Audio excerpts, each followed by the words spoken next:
I'd now like to invite the Minister of Development Strategies and International Trade, the Honorable Malik Samaravikrama, for his address.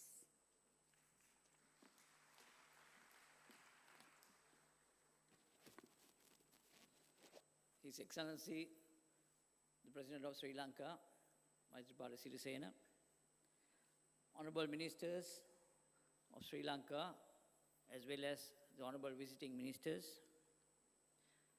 the Honorable State Minister of International Trade, who has chaired the organizing committee of this event and has done a wonderful job, Madam Arantxa Gonzalez, Executive Director of ITC, Your Excellencies, Ambassadors and High Commissioners, Secretaries and Heads of Government Institutions, distinguished foreign delegates, media representatives, Chairperson and Chief Executive of the EDB, the live wire behind this event, ladies and gentlemen, it is with great pleasure that I welcome all participants to the 16th World Export Development Forum. And at the outset, permit me to thank all those individuals and institutions, both from the government and private sector, whose untiring efforts have enabled this forum to take place in Sri Lanka. A special word of thanks to the energetic Executive Director of ITC, Madam Arantxa, for bringing this event to Sri Lanka and guiding us and our team. World Export Development Forum is a unique global conference and business-to-business matchmaking platform dedicated to supporting trade-led development. As a flagship event of the International Trade Center, WEDF brings together over 700 business leaders, policymakers, heads of trade and investment, support institutions, and international trade development officials to address international competitiveness for developing countries. Sri Lanka's economy has witnessed a steady revival in growth during the past few months and since the election of His Excellency as the President of Sri Lanka, with the country venturing into new avenues of commodity and service monetization. The new government has brought in freedom, democracy, transparency, and with this given a message of assurance to the international business community. The decision by the ITC to hold this event in Sri Lanka itself is a clear message that we are on the right path, symbolizing the international recognition for the business environment that we have built. Let me also mention that in Sri Lanka, we now have a very, very stable government with the two major political parties, the Sri Lanka Freedom Party, led by His Excellency the President, and the United National Party, led by Prime Minister Ranil Wickremesinghe, forming a national unity government which enables us to undertake major reforms to fast-track development in our country. We are also in the process of implementing a series of reforms to uplift the country's trade and investment performance. This includes, as the State Minister said, the ease of doing business. A new trade policy is being formulated, which focuses on reducing the anti-export bias in our policies. Para-tariffs are being reviewed, and the central bank will manage the exchange rate flexibility while avoiding high volatility. These reforms are being complemented by improved trade facilitation, which will enable Sri Lanka to capitalize on the strategic geographic location and excellent port facilities to become a manufacturing, distribution, and a logistics hub. As you all know, the global trading environment is changing rapidly with global production networks and global value chains. The developments are a result of product fragmentation, cross-border dispersion of component production and assembly. Each country specializes in a particular stage of production sequence and trade the value-valued components which ultimately results in the final product. Product fragmentation was first seen in the apparel and electronics industry, and now it has spread to automobiles, electrical machinery, telecommunications, etc. The factors that have led to product fragmentation is rapid advancement in production technology, technology innovation in communication and transportation, and liberalization policy reforms in investment and services, both at home and host countries. Export growth can no longer depend on traditional export markets such as the USA and European Union, where demand is slack. Therefore, it is imperative that Sri Lanka find new markets and curb out easy market access to them.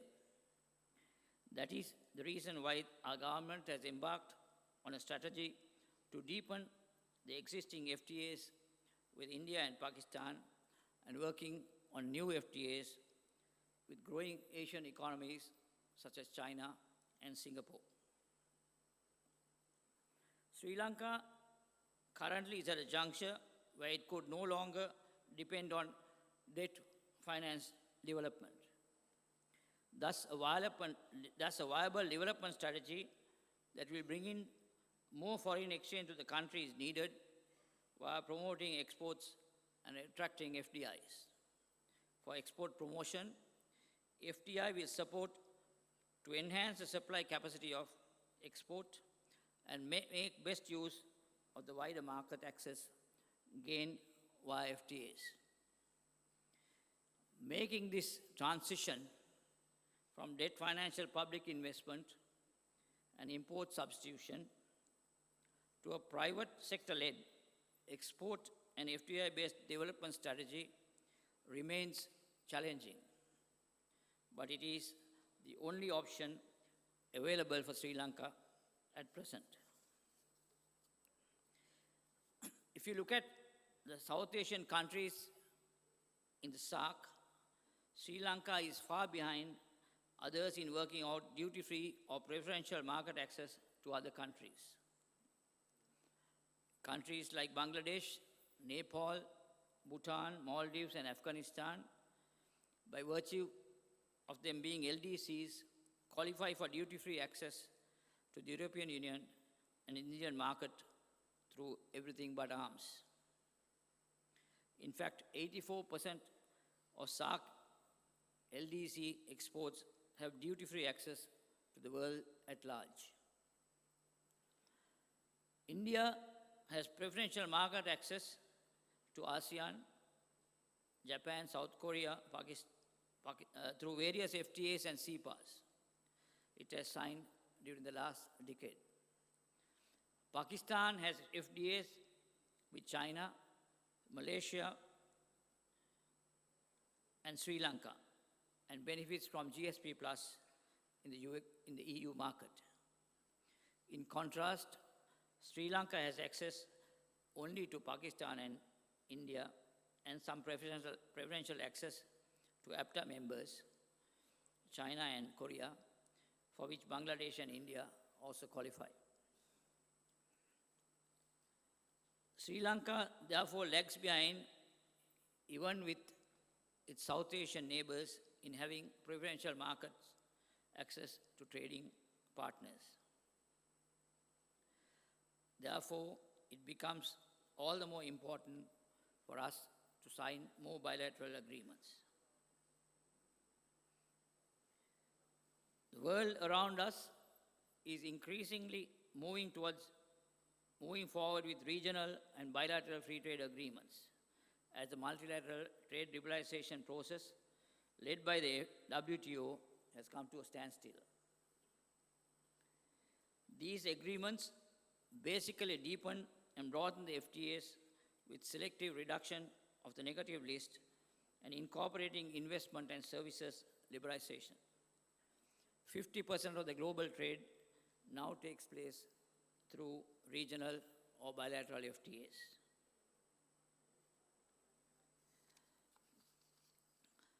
In the case of the proposed India and Sri Lanka FTA, it is being broadened and deepened via the proposed Economic and Technology Cooperation Agreement. And that will certainly assist Sri Lanka to address many of the current problems we are facing in fully utilizing the FTA. EDCA can increase Sri Lanka's competitiveness in industrial exports and also increase our supply capacity to better utilize the market access to India. In addition, EDCA negotiations are addressing the outstanding non-tariff barriers in the Indian market, as well as many of the existing procedural barriers and delays in Indian ports of entry, particularly through mutual recognition agreements. The recent visit of Honorable Nirmala Sitharaman to Sri Lanka and the visit of our Prime Minister and the meeting with the Prime Minister of India, Prime Minister Modi, helped us to overcome most of these barriers, and they have promised to look at these barriers and eliminate them favorably. Sri Lanka's agreement with Pakistan also provides an opportunity for Indian investors to access that market on a preferential basis by locating their production in Sri Lanka. We could explore the possibility of redirecting some of the Indo-Pakistan trade currently transmitting through Dubai. We have also launched negotiations on FTA with Singapore. This will open up the entire ASEAN market for Sri Lanka and will create opportunities for high-tech, innovative products to be exported to this region. As I said before, we also started negotiations on FTA with China, which we hope we can complete by March next year. We're negotiating these agreements with an open mind, but of course with the intention of getting the best possible deal for our country. We are aware that there will be some trade disruptions during this process, and our government will come up with a trade adjustment package for local industrialists to upgrade their machinery, to be more competitive, and to service our local market as well as given the opportunity to export to the regional and global markets.